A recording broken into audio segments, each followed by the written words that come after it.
कभी भी मौत सामने खड़ी हो तो भी धर्म को नहीं छोड़ना चाहिए। धर्मो रक्षति रक्षितः। कोई हमसे बोले कि अनिरुद्धाचार्य जी आपकी मौत सामने खड़ी है। हमने कहा खड़ी है, ठीक है, दिख रही है। बोले आप एक झूठ बोल दीजिए तो आपको मौत नहीं आएगी, आप और जिंदा रहेंगे। तो हम कहेंगे भैया हमें मौत आज आई है तो अब भी आ जाए, पर हम झूठ नहीं बोलेंगे, क्योंकि असत्य बोलना पाप है। मर जाना अच्छा है पर झूठ बोलना अच्छा नहीं। गलत करना अच्छा नहीं है। हमारे 4 दिन से भूखा हूं मैं, माना कि मैं 4 दिन का भूखा हूं, और कोई मेरे सामने अंडा मुर्गी लाके परोस दे, बोले महाराज जी मर जाओगे भूख से, ये खा लो अंडा मुर्गी मछली, तो मैं क्या कहूंगा? भैया जी मैं भूखा हूं, मरूंगा ही, इससे ज्यादा क्या होगा। पर अंडा मुर्गी खाकर जिंदा रहना भी तो मरने से कम है क्या?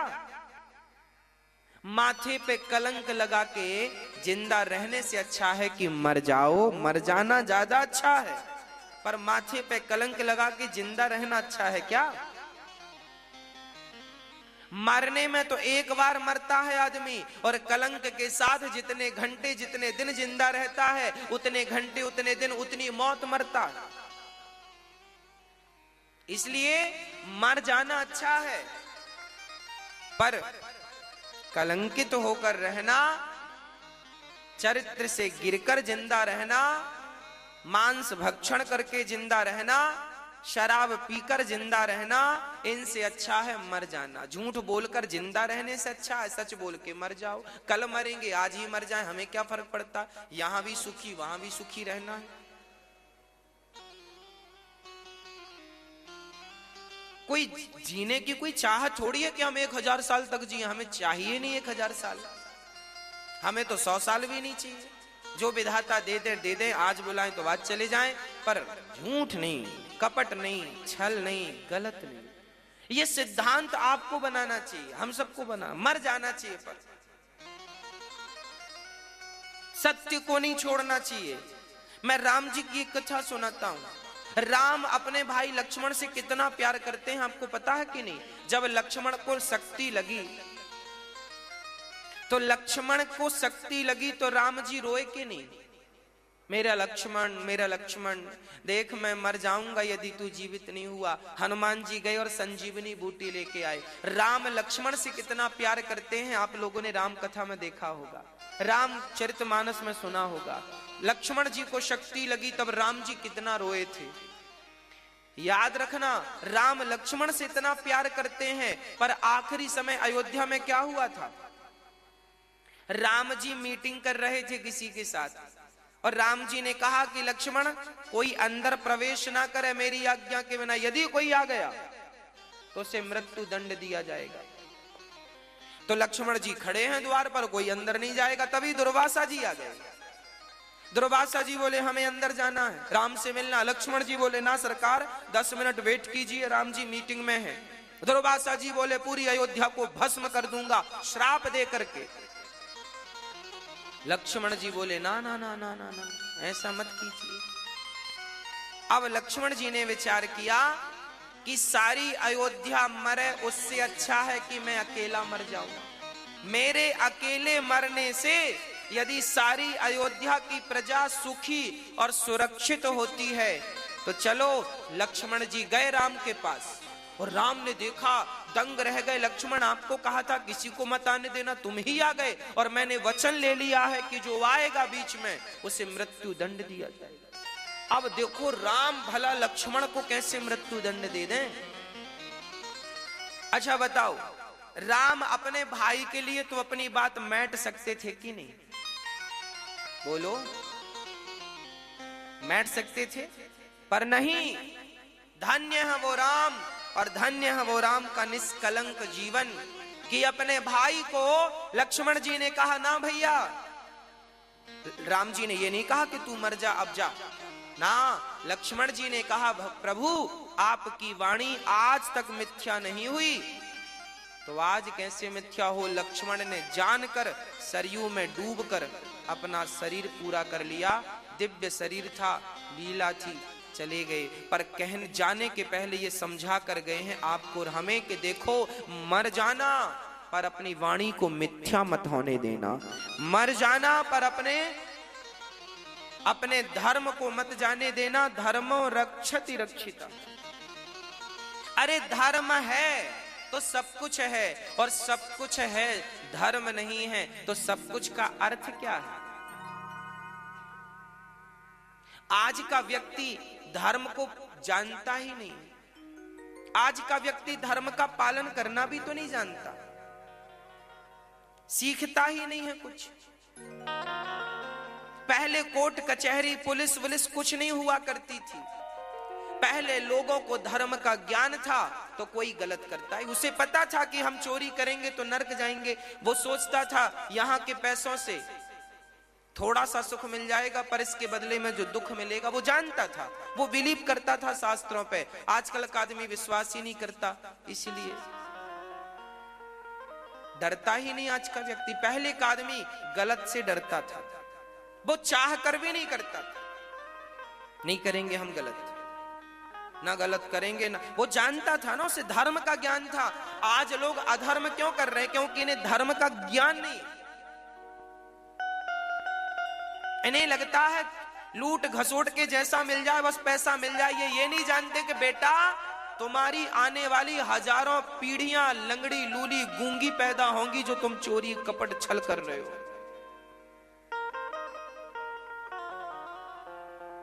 इसी चोरी से, कपट से, छल से गलत करने वाला व्यक्ति बचेगा नहीं। ये पाप का दंड भोगना पड़ता है। उल्टे सीधे काम करोगे तो भोगना पड़ेगा।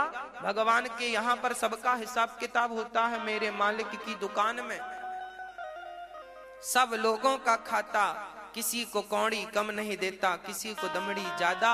समझदार तो चुप रह जाता, मूर्ख शोर मचाता। मेरे मालिक की दुकान में सब लोगों का खाता। गलत करने से डरिए, बच्चों को भी सही संस्कार दीजिए। ये आचरण बच्चों के भीतर डालिए कि बेटा धर्म के लिए मर जाना है, अधर्म के साथ जिंदा नहीं रहना। महाभारत का युद्ध यही तो सिखाता है। बताओ धर्म के लिए कौन मरा? बताओ महाभारत में धर्म के लिए कौन मरा? महाभारत में धर्म के लिए 3 लोग मरे। मरे तो बहुत हैं, पर 3 का मरना बड़ा दुखद है। पहले पितामह भीष्म, दूसरे गुरु द्रोणाचार्य, तीसरे दानवीर कर्ण। इन 3 का मरना बड़ा दुखद हुआ है। भाई भले आदमी ना मरे, हम तो यही चाहते हैं। जितना जिंदा रहेंगे उतना अच्छा, इनसे धर्म फैलेगा। पर ये 3 मर गए, इनसे बड़ा दुख हुआ। अर्जुन बहुत रोए हैं। हम भी जब महाभारत के प्रसंगों को पढ़ते हैं तो बड़ा कष्ट होता है। पितामह भीष्म की मृत्यु हमें अच्छी नहीं लगी। क्यों? पितामह भीष्म जानते थे कि मेरा दुर्योधन गलत है। उन्हें पता था कि मैं गलत सेना में खड़ा हूं, गलत व्यक्ति का साथ दे रहा हूं, परंतु वो मजबूर थे। मजबूरी क्या थी? अपने पिता को दिया हुआ वचन उन्हें मजबूर कर रहा था। पितामह भीष्म ही एक ऐसे बेटा है, हमेशा बाप अपने बेटे की शादी कराता है। भाई बाप अपने बेटे की शादी कराता है कि नहीं? पर एक पितामह भीष्म ऐसे हैं कि जो बेटे होकर अपने पिता की शादी कराए थे। आपको पता है पितामह भीष्म ने अपने पिता की शादी करवाई थी। एक लौते यही ऐसे बेटे हैं जो अपने पापा की शादी करा रहे थे। शांतनु इनके पिता। कुछ लोग उन्हें शंतनु कहते हैं, कुछ शांतनु कहते हैं। शांतनु का विवाह सत्यवती से हुआ। सत्यवती के पुत्र पहले पाराशर के पुत्र व्यास जी, इन्हें बड़ी प्रसव। सत्यवती के शरीर से 100 किलोमीटर तक खुशबू आती थी। जहां वो खड़ी हो जाए तो 100 किलोमीटर दूर तक खुशबू जाती, उसके शरीर से सुगंध निकलती थी। पहले दुर्गंध निकलती थी, पर पाराशर जी ने कहा कि आपके शरीर से अब सुगंध निकल पड़ेगी। सुगंध, संत कृपा हुई, सुगंध निकल पड़ी। गंगा पुत्र थे। शांतनु का विवाह पहले गंगा से हुआ। गंगा के 7 बच्चे। गंगा ने कहा था कि मैं कुछ भी करूं चुप रहिएगा आप। तो गंगा का बेटा हुआ पहला, गंगा जी ने गंगा में डुबा दिया। दूसरा, तीसरा, चौथा, पांचवा, छठा, 8वें द्यो नाम के वसु थे, पितामह भीष्म। जब 8वां बेटा डुबाने लगी गंगा जी, तो शांतनु बोले तुम सारे बच्चों को डुबा दोगी, मार डालोगी, तो फिर वंश कैसे आगे बढ़ेगा, राजा कौन बनेगा। तो गंगा बोली ये लो अपना बेटा। गंगा चली गई, गंगा में चली गई, और इन्हें मिल गया बेटा शांतनु को। क्या नाम था? द्यो नाम के थे। इनका नाम पड़ा पितामह भीष्म। भीष्म इनका नाम था, भीष्म। भीष्म जी का पालन पोषण किया शांतनु ने। एक दिन इन्हें सत्यवती पसंद आ गई। जा रहे थे, सत्यवती की खुशबू आई, तो गए कहां से आ रही है, आ रही है, आ रही है, आ रही है। गए तो वहां एक बहुत सुंदर सत्यवती नाम की कन्या, बहुत सुंदर थी ना, मत्स्य गंधा थी, देवलोक से आई थी। एक नाविक, एक केवट ने इस लड़की को पाल पोस के बड़ा किया था। नाव चलाती थी अपने पापा के संग। मतलब पिताजी वो रियल पिता नहीं थे, पाल पोस के बड़ा किया था, तो पिता थे। सत्यवती पसंद आई तो शांतनु ने कहा सत्यवती हमसे विवाह कर लो। सत्यवती बोली हम पिताजी से पूछ लें अपने। तो केवट से पूछने गई, पिताजी ये राजा कह रहे हैं शादी, आप बताओ। तो राजा केवट ने कहा महाराज आप तो शांतनु हमारे राजा हैं, और आपका तो बेटा भीष्म है, आपका बेटा तो राजा बनेगा। यदि हमारी बेटी के बच्चों को राजा बनाना हो तो हम बेटी का विवाह कर देंगे। इसके द्वारा जो बेटा उत्पन्न होगा वो राजा बनेगा। शर्त रख दी। अब शांतनु चक्कर में पड़ गए, क्योंकि बड़ा बेटा ही राजा बनता था। अब बड़ा बेटा राजा बनता था तो अब समस्याएं। तब शांतनु ने बोला ठीक है, फिर हमें शादी नहीं करनी। शांतनु ने कहा भाई हम बड़ा बेटा राजा बनेगा, आप तो शर्त रख रहे हैं। तो जाने लगे। तब पितामह भीष्म ने कहा ना पिताजी रुकिए रुकिए, आप शादी कर लीजिए, मैं प्रतिज्ञा लेता हूं कि ना मैं कभी राजा बनूंगा। तो फिर केवट ने कहा अच्छा आप राजा नहीं बनेंगे तो फिर आप अपने बच्चों को राजा बनाएंगे। चलो आप तो राजा नहीं बनेंगे, पर शादी वादी करके बच्चे होंगे तो बड़े को बिठा देंगे। तब पितामह ने 2 प्रतिज्ञा ली। आज से मैं कभी राजगद्दी पर नहीं बैठूंगा, मैं राजा नहीं बनूंगा। और पिताश्री दूसरी प्रतिज्ञा लेता हूं कि आज से मैं प्रतिज्ञा लेता हूं, मैं यक्ष गंधर्वों को साक्षी मानकर, दिशाओं को साक्षी मानकर ये पितामह भीष्म प्रतिज्ञा लेते हैं कि मैं अखंड ब्रह्मचर्य का पालन करूंगा, कभी विवाह नहीं करूंगा और कभी राज्य सिंहासन स्वीकार नहीं करूंगा। तो फिर केवट ने बोला फिर आप राजा नहीं बनेंगे, शादी नहीं करेंगे, तो फिर तो आप जंगल चले जाएंगे, आपके बिना तो उजड़ जाएगा कोई भी राजा हो, बल तो आपका चाहिए। तो फिर प्रतिज्ञा करी ठीक है, मैं जब तक जीऊंगा तब तक मैं हस्तिनापुर के सिंहासन की रखवाली करूंगा। जब तक मेरी श्वास होगी तब तक मैं हस्तिनापुर की सिंहासन, वहां पर जो भी राजा बैठेगा मैं उसकी रखवाली करूंगा, ये प्रतिज्ञा ली। और फिर पिता का विवाह कराया। उस वचन के कारण धृतराष्ट्र के सारे नियम गलत थे, धृतराष्ट्र गलत रास्ते पर थे, पर पितामह ये प्रतिज्ञा कर चुके थे कि मैं सिंहासन की रक्षा करूंगा। और उस सिंहासन के राजा कौन थे? धृतराष्ट्र। और धृतराष्ट्र राजा थे, पर वो तो राजा थे, पर युवराज दुर्योधन को बना दिया गया था। दुर्योधन युवराज थे, आने वाले राजा, भावी राजा थे।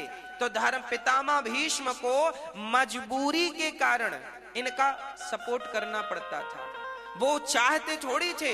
महाभारत के युद्ध में कह दिया था पितामह भीष्म ने कि सुनो दुर्योधन, मैं पांडवों से युद्ध जरूर करूंगा, पर अपने किसी भी बाण से मैं पांडवों में एक भी को मारूंगा नहीं, ये बोला था। सेनापति बने थे आप पहले, पर यह भी वचन दिया था कि मैं 10,000 सैनिकों को रोज मारूंगा पांडवों के, पर पांडवों को नहीं मारूंगा। तो पितामह भीष्म देखो मर गए, पर मरते मरते भी अपना धर्म।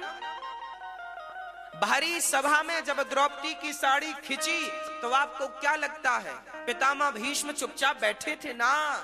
अरे वो व्यक्ति उस कैसे बैठा होगा, क्या मजबूरी रही होगी।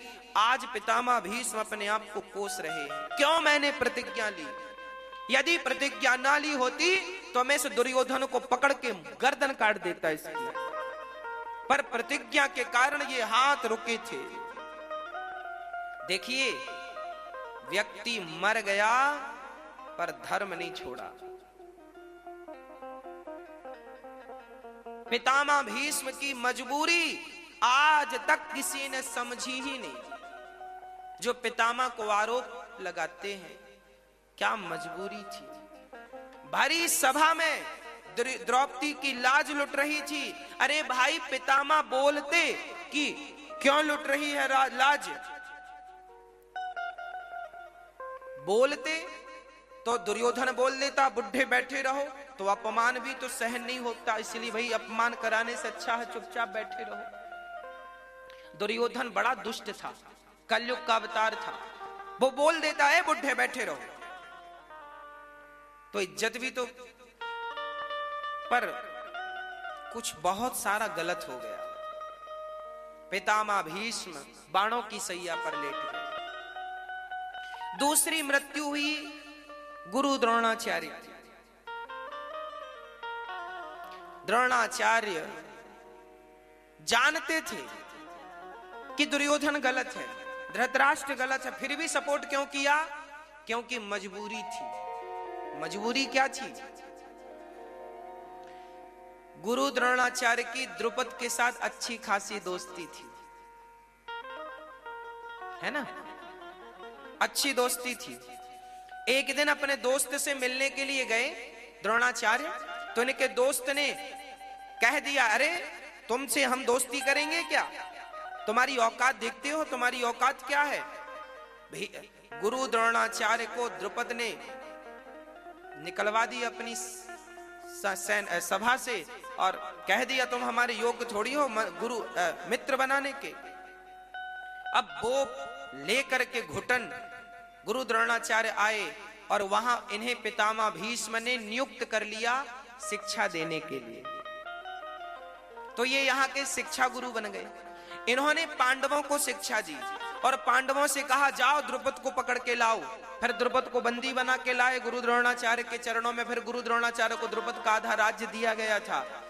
कहा था देख तूने मेरे को घर से निकाल दिया था अपमानित करके, देख आज मेरे शिष्यों ने मेरे कदमों में तुझे डाल दिया है। फिर जिंदा छोड़ दिया। महाभारत की चर्चाएं हैं।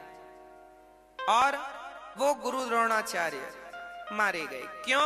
वो जानते थे कि दुर्योधन गलत है, शकुनी गलत है, पर फिर भी नमक खाया था इनका, तो ये भले गलत हैं पर अब सपोर्ट, मर जाएंगे, मर जाएंगे, परंतु उसका साथ नहीं छोड़ेंगे जिसका नमक खाया है।